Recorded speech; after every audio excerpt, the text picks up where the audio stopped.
કોંગ્રેસ દ્વારા મોરબીથી ન્યાય યાત્રાની શરૂઆત કરવામાં આવી છે। ગુજરાતમાં સર્જાયેલી રાજકોટ અગ્નિકાંડ, વડોદરા હાણી બોટ દુર્ઘટના, સુરતની તક્ષશિલા અગ્નિકાંડ, મોરબીના ઝૂલતા પુલ દુર્ઘટના સહિત વિવિધ દુર્ઘટનાઓના પીડિતોને ન્યાય મળે તે માટે ગુજરાત કોંગ્રેસ દ્વારા ન્યાય યાત્રાનું આયોજન કરવામાં આવ્યું છે।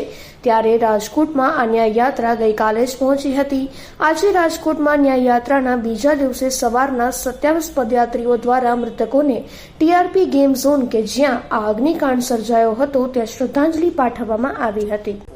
અમે જ્યારે ન્યાયયાત્રાનું નિર્ણય કર્યો ત્યારે પણ મનમાં હતું કે ટીઆરપી ગેમ્સ ઝોન ખાતે બનેલી જે ઘટના છે એ આખા ગુજરાત માટે આમ તો એમ કહેવાય કે કાળજું કંપાવી દેવી ઘટના। આપ સૌ સાથીઓ અહીંયા હતા જ્યારે પ્રથમ માસિક પુણ્યતિથિએ આપણે અહીંયા એ લોકોને શ્રદ્ધાંજલિનો કાર્યક્રમ કરેલો। મોટાભાગના લોકોના આંખોમાં આંસુ હતા।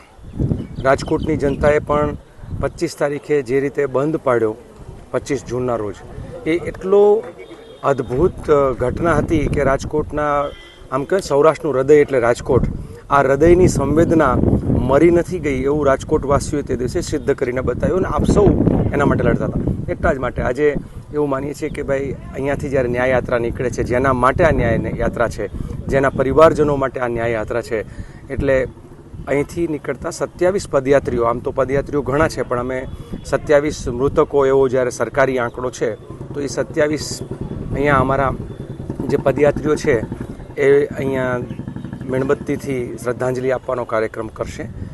અને ગઈકાલે આપણે જોયું કે અહીંયા રાજકોટમાં એક સંવેદના સભામાં જે રીતે લોકો ઉમટી પડ્યા હતા।